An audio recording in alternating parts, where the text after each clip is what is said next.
Welcome to my last video for the year. I want to go over the top 10 moments of 2023 in Bachelor Nation.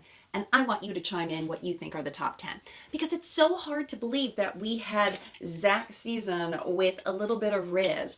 And then we had Charity's season and my Barbies and lots of red flags there. Braden. We also had Bachelor in Paradise. And then, of course, the Golden Bachelor, where I have all my swag, my wigs, more Riz, and I will be making my predictions for 2024. Let's get into it. Welcome to Reality TV Therapy with me, Dr. Diane. I want to celebrate that we also have 3 successful couples and 1 Golden Bachelor wedding, which I cannot wait till the 4th. I'm ready to go out for New Year's Eve, but I wanted to come to you and just recap the year because I like talking about what's going out, what's coming in, and I have all my props, and I thought, let's talk about the top 10. But as I reflect upon the year, I think, my God, Zach's season was it February, March? Seems like a lifetime ago. So much has happened, and I want to see if you and I are capturing the same favorite moments. But I'm going to work backwards, and I'm going to intersperse all of the different seasons and let you know what my top 10 were. All right, are you ready? The top 10 working backwards. I'm going to start with Bachelor in Paradise. I had my Barbies. I was watching it, but kind of not watching it. I have to say, the top 10 moment for me in Bachelor in Paradise was not the couples. Let's face it, they all broke up. But I will have to say, I thought the poo baby was kind of funny. I did. And at the end of the day, I was really grateful to hear that Sam actually delivered. It was so goofy, yes, and that's why it's number 10. But at the end of the day, it all came out okay for Sam. So we had no couples from Bachelor in Paradise, but Sam did deliver.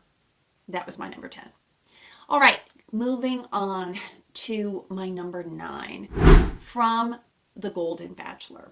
I have to say one of my favorite moments was actually the conversation with Joan in the van. As you recall, Joan, she left early on. Her daughter had experienced some difficulties after delivering a baby. It turns out she had had postpartum depression. But what was so important was the conversation when Joan looked in the camera and said, you know, after a certain age, we all start feeling invisible.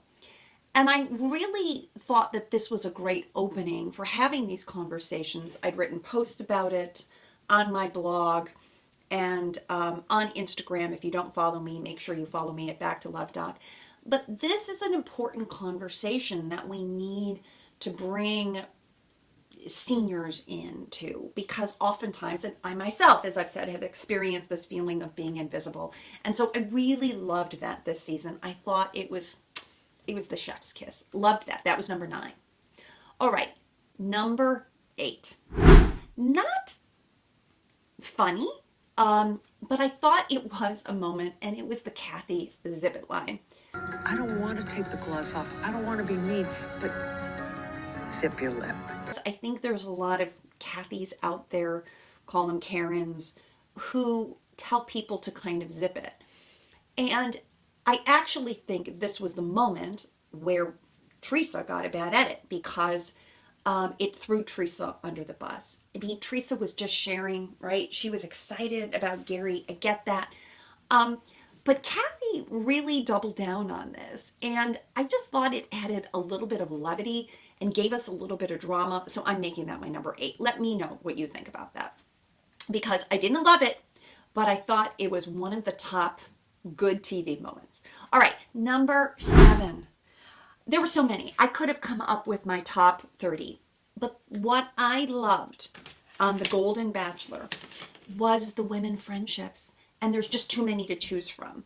Susan curling Teresa's hair before her date. We have never seen this before, right? In the typical Bachelor, the woman leaves, goes get ready, but the other women are like glaring at her negatively. And I just loved this season so much for these moments, these reasons. Susan coming and saying, I made chicken piccata for everyone. Like as a mother would, just cooking and taking care of, when in the past we've seen Shanae with the shrimp and that was my shrimp and you didn't look at me. And so to me, this was just such a breath of fresh air, the juxtaposition with the old seasons. The never have I ever, eating the ice cream, Sandra saying, I'm going to eat this and I'm going to regret this because I'm lactose intolerant. Sandra again playing pickleball, diving into the crowd to get the ball. So many moments, but I'm going to call number 7 the women friendships, because I think that is just a moment. Love this for all the women. Number 6. Lots of people have come in my comments saying, how could you be Team Leslie when she's really a hot mess? I don't care about that, because if you know anything about me and my story to find love, everybody deserves second chances. But what I loved about this moment, where Leslie tells Gerry, respectfully, I can think what I want. I can feel as I want to. I really thought this was like a queen moment. I did. I think it's such an important message for women to say, please don't tell me how I should feel. Please don't tell me I shouldn't be upset. Please don't tell me I'm overreacting. I loved Leslie for that. I love Leslie for being real, for taking up the space that she did to tell Gerry this wasn't okay. And I think young women need to have more of these messages. Of course, we need to have good boundaries, but I think it's so important that Leslie tell Gerry, I'm entitled to feel and think the way that I am. So I love that. That's like my top 6 moment for Leslie. Okay, let's talk about number 5. You know I loved my girl Charity this season. As the Bachelorette, I really still think she was one of the best Bachelorettes we've ever had. I think if I look back at all the other previous Bachelorettes, Charity really handled some difficult conversations very well, and I don't think she's given enough credit. Yes, she is a therapist. She has that as her background. But just watching compared to other previous Bachelorettes, if you haven't watched before, who all get very overwhelmed and keep talking about how hard it was, she handled and tackled hard conversations. And we knew she was very vulnerable about her background and her history, that she had been cheated on before. And it's that moment where we can roll the tape. Is it going to be hard to do that? Hell yes, because I've never been in a position where it's like, you have to just choose. Hell yes. The rest of your life. And That Xavier said it would be hard for him not to cheat on the next person. I'm sorry, that was one of the top moments where I'm like, are you freaking kidding me? How did we get so late into the game that now we're finding this out about Xavier? But what I loved most about the moment was Charity's response. Because here's the thing, if you're dating and there are men like Xavier out there who are going to have a hard time committing, or from their past have difficulty being with one woman, and he explained to Charity that he was on a guy's trip and that all the guys were kind of together and it would be hard for him if he was on a guy's trip again. What I loved and what was very good about Charity is what she said to him, like, we're done, I'm not here. And I don't know if she directly said it to him or she said it later. I'm not here to fix anybody. I'm not here to build a man. I just loved that. So you might also find somebody who's a red flag. It's not just about identifying the red flag, it's what to do with the red flag. This was Charity's moment to say, I'm not here for this. And we had heard from other people who were saying that Charity chooses these men. And this was her moment to turn it around. Okay, in my last video, when I talked about what we can learn, I said you can learn how to change your history. And that's what Charity did. In that moment, Charity changed her history. She said, I've been with a man who cheated before. I'm not going to do that anymore. And so that's why I loved that. And that was my top 5 moment for Charity, because we can learn a lot from that. Wonderful. Okay. So now my top 4. You know I love a good proposal. And that was with Dotun and Charity. I really felt like this moment and what they said to each other and how they each make each other better people. You know, Dotun said that early on, that you make me a better man. And I don't think there's a bigger compliment out there. I really don't. If someone tells you that you make them a better person, like, what more do we want, right? So I loved that. I loved their moment. I loved them meeting each other's family. But here's the other thing. If you were following, then Charity on Dancing with the Stars, and that's why she's in her outfit, Dotun was there. And to continue on this story, I loved that Dotun gave up his job. He was a scientist, right? He was in engineering. I forget exactly what Dotun did, excuse me.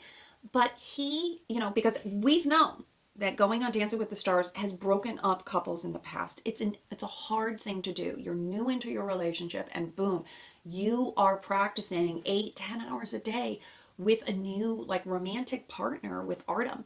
And Dotun was there. He was in the crowd every single week. And so I just want to give a shout out to Dotun and Charity for changing the trajectory. They're still in it. They're close. It looks like Charity's planning her wedding. And she got Woman of the Year. She was one of the most influential women, and she deserves it. She's well-spoken. She's articulate. She's created lots of wonderful friendships with the other women. To me, this is something that speaks volumes. And so I just think that was my number 4. All right, my number 3, Gabi and Zach's season. I loved me a good Gabi. I thought Gabi, whether she read How to Win the Bachelor and she was, being coached by the Game of Roses or not, but she had some queen energy. And I loved the moment with like her and Katie in the tub when they had like the bubbles and they were goofing around. I loved those moments when she was on the date with Zach and they were playing with the corgis and they got the perfume. And yeah, there was the whole sex thing. But I loved the moment. This was the moment when she gets out of the limo. And we know at this point she's gone through all the drama about thinking that Zach wouldn't say anything about their romance, and he did. And then she says, "Oh, no. That's a really muddy spot. Y'all shouldn't pull in right there. When it actually matters, when Katie arrives, don't do that to her." When Katie pulls up, when this really matters, don't stop in this puddle. I loved that for Gabi. I really did, because I thought she was standing up for her friend, but she was also standing up for herself. And I just think, I would have loved to see her be Bachelorette too. But I really thought she had great energy, and I thought she just really took care of herself. So I liked that about Gabi. Okay. Number 2, I have to go with the first ever Golden Bachelor proposal. No, it wasn't perfect, and I didn't like the moment where Gerry said, Teresa, I can't live with you without you. You're the person that I can't live without. Oh, jeez, honestly. I mean, I didn't like that fumble. And it turns out that the producers kind of really have a lot to do with the proposal. But I just loved that Gerry and Teresa, who I really do think now, reflecting back on everything, they're really more meant to be. I know there's a lot of controversy about, whether they should get a prenup or not. And here's the thing. I just think when you're older, everybody should have a prenup. And forget the prenup, you need to do some estate planning. And you need to have a trust for your children. So whether you have a prenup or not, have a trust to protect your children, because people getting married later in life, they do need to protect their assets and take care of one another. But let's focus on the positive, which is our first ever Golden Bachelor proposal and our first ever Golden Bachelor wedding. And if it's true, right, I said they should just quiet about the social media. Who knows what's really going on with these two? And I just want to wish them well. All right, and are you ready for my next one? So I looked at all the clips and tried to reflect upon one of the funniest moments. And I have to say, I thought the funniest moment for the year was about mulled wine. Mulled wine, which sounds really gross. Right? It's mold, like M-U-L-L-E-D. Like It's not mulled wine? And I just found this hysterical. Why? Because Zach with a deep voice. And with the whole Segs Week and taking it so seriously that it was just a moment of levity that we all needed. When he's on the clip and the producers are saying, Zach, it's not mulled wine, it's mulled wine. And he's like, really? That's a thing? And I found it funny. I did. I thought it was just really great TV because it was really like sweet. But here's the thing. Cheers to Zach and Katie. They have made it. Back to my point about meeting somebody that lives in the same state. More likely for things to work out, and I love that for Zach and Katie, that they live in the same area, they're going strong. But these are my top 10 moments of The Bachelor in 2023. Let me know, what do you agree? What did I miss? What did I forget? Because there are just so many moments. Okay, now that we're done with the top 10, I'm going to talk about some predictions for 2024. I'm getting really excited about the Golden Bachelorette. They haven't announced it yet. I don't know if it's going to be on the wedding. That's one possibility. The second possibility is they announce it on Joey's season. I'm thinking maybe at the Women Tell All, where I'm going to be. I would love that if they announced it there, because I feel like they need a little bit more time. And I also don't like the idea if they're going to announce the Golden Bachelorette while Teresa and Gerry are having their moment. I'm sure they would do it after, but I kind of feel like we need to get into the season and then to make the announcement, because they're going to. And why I think that is there's been some crossover. If you've seen, there were the Askin women, right? April, Susan, Kathy, and Nancy, that they did all of these clips on Instagram with Joey. It was the night before Christmas. And I thought they're trying to blend these seasons to get those people who are now watching the Golden Bachelorette to maybe watch the regular Bachelor. So, but here's my prediction. I don't think it's going to be a Golden Bachelorette. Why? All right. My personal experience is that I've reached out to the people on The Bachelor to interview some of these women. I'm in the DMs with these women. They all want to be interviewed, and they've blocked me. Again, maybe I don't have a big enough following. I don't know, but I feel like they might go with a silver Bachelorette. Why? Because if we're going to do an eventual Golden Paradise, maybe it's going to be a silver paradise. Maybe it's going to be silver and golden. It was a big jump to go from people in their 20s and 30s to 70s. And I really thought that there was a sweet spot, that there was a moment to go with people in their late 40s and 50s. And so why I think they're kind of hushing it up is that maybe they're going to choose somebody totally different. I don't know. I don't know the producers. I have no information, but I have heard rumors that they're going to go for someone different. Maybe it's going to be a famous person in their 50s. Maybe, a woman, but who knows? And I think they're going to have to announce it to get more men to kind of sign up and get interested. So it could be January, it could be February, March. I don't know, but I think it's going to happen. Then what's going to happen, the prediction, is after Joey's season, we're going to have The Bachelorette. And then supposedly they're going to start filming the Golden Bachelorette. But here's what might happen. Again, rumors that they're going to get rid of Bachelor in Paradise. I don't know if this is true. If you follow Reality Steve, follow along what he says, but it wasn't a great season. It just wasn't. This year, we had 0 couples. So Bachelor in Paradise, especially because it came, again, after the Golden Bachelor, bad timing, bad slot, they're either going to have to go back to filming it, putting it up in the summertime, but how are they going to do everything? I don't know. Because now the golden season, and having done as well as it have, that's just a lot of filming. And it's a lot for me to follow. It's a lot for everyone to follow in this space. But I have a feeling that Bachelor in Paradise might be on a bit of a hiatus. Okay.